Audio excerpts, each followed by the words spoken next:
This is the WJTS News. In tonight's news, a man is arrested on multiple charges following a hot pursuit. Kimball International donates to Mentors for Youth. Kurt Gugzel is in with sports, and for tonight's Inform, we speak with Tom Crodel, Regional President of Old National Bank, about the 100 Men Who Cook event. All this still to come on 18 WJTS TV News.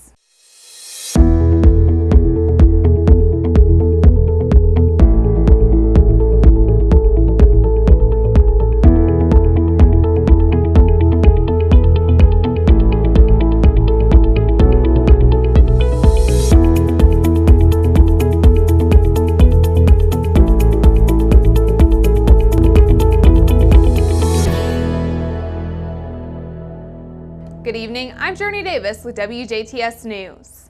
Last week, the Spencer County Animal Control Board released a statement admitting inhumane treatment of animals after a former employee and several volunteers stated that they were asked more than once by management to freeze animals alive. In that statement, a change in policy and procedures was promised by the Animal Control Board. 1 week later, the board has released its new policy on euthanizing animals. The new policy says that upon arrival, severely sick or injured animals will take priority in being seen by a veterinarian. During business hours, staff will contact a vet to see if the animal can be seen in a reasonable amount of time. The new procedure states that if a sick or injured animal is brought in while a shelter is closed, it will be tended to during shelter business hours. Animals that are in critical condition will be made comfortable until the vet clinic will reopen under normal hours. Former shelter employee Bridget Woodson says she's happy changes have been made. However, she has her doubts on whether or not this new policy will be followed. She says it is good that it looks like they're going to start caring about the animals that are actually sick in a somewhat timely manner, but says that she is not happy that there is still no accountability being held. She added that there was really no one there to say whether or not these policies and procedures are actually going to be followed through.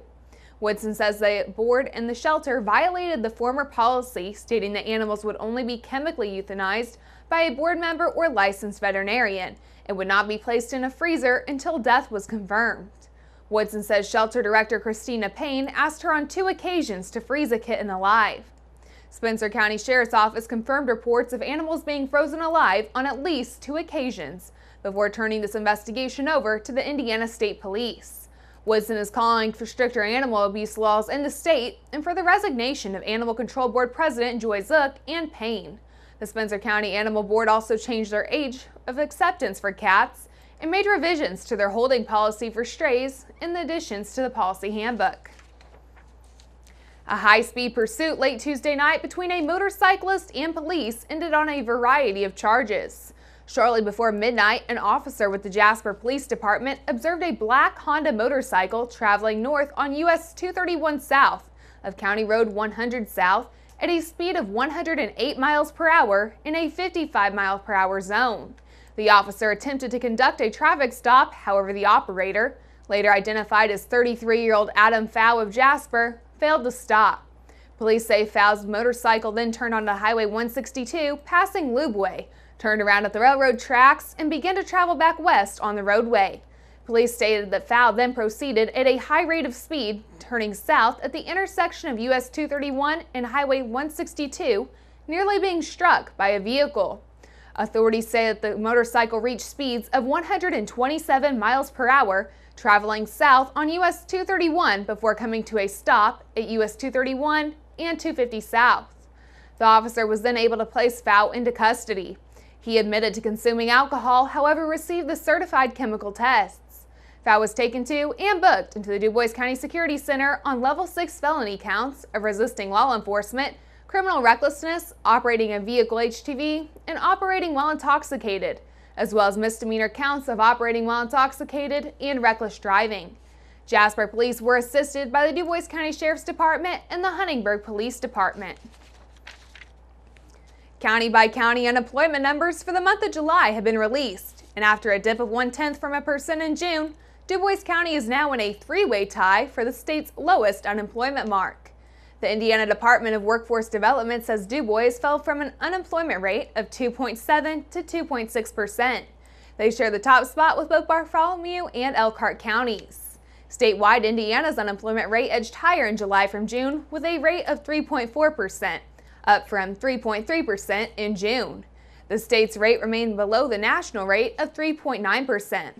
With the exception of October 2014, when it was equal to the national rate, Indiana's unemployment rate has been below the U.S. rate for more than 4 years. Indiana's labor force had a net increase of more than 15,500 over the previous month, a result of nearly 3,000 unemployed residents no longer seeking employment and 12,600 increase in residents employed. The state says that Indiana's total labor force sits at about 3.3 million. Locally, as we mentioned, Du Bois County saw a drop of 0.1% to 2.6%. Davies and Martin counties both dropped 0.3% and sit at 2.8% apiece. Warwick County fell 0.2 to an even 3%. Spencer County dropped down to 3.1%. Pike is at 3.4%. Perry, too, is down by 0.2 and came in at 3.7%.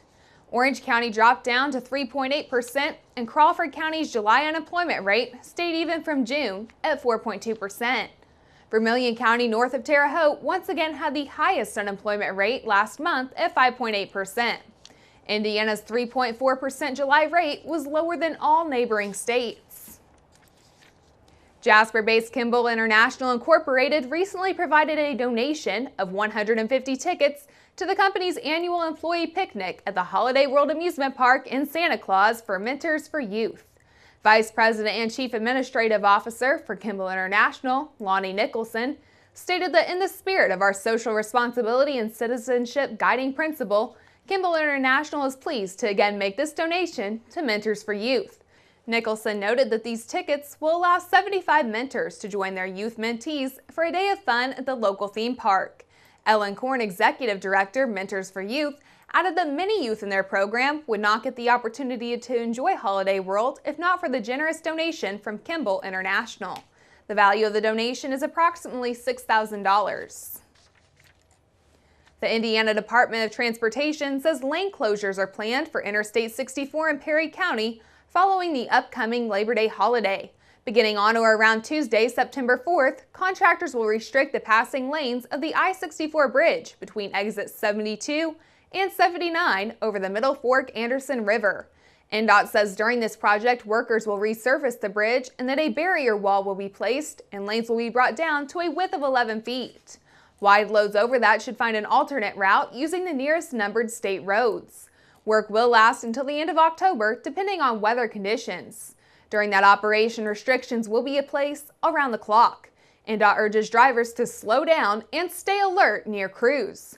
Motorists can learn about highway work zones and other traffic alerts at ndot.carsprogram.org or by calling 1-800-261-ROAD. Or that's 1-800-261-7623.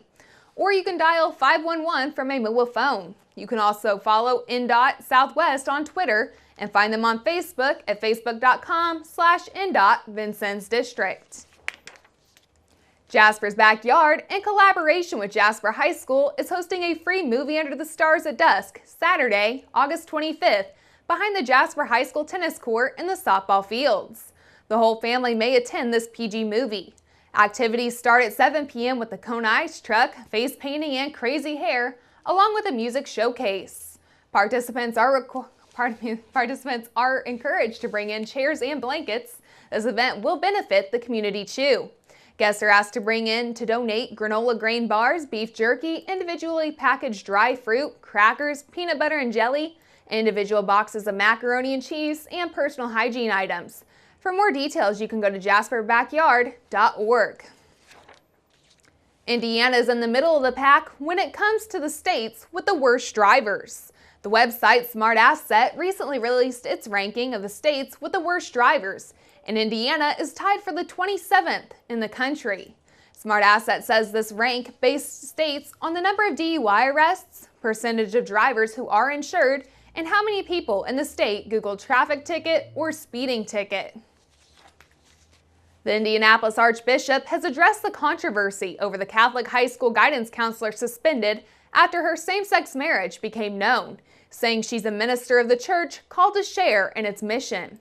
The Indianapolis Archdiocese posted online Tuesday a letter from the Most Reverend Charles Thompson, saying teachers and guidance counselors are ministers of the faith who must lead by word and example, and whose obligations are clearly spelled out in the school ministerial job descriptions and contracts.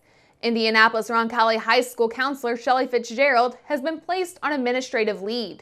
She has worked for the school for 15 years and has been with her partner for 22. She says that she has now hired an attorney. Thompson says the church considers marriage a permanent partnership between one man and one woman. That's a look at news. Stay tuned. Weather is next, followed by sports and WJTS Inform.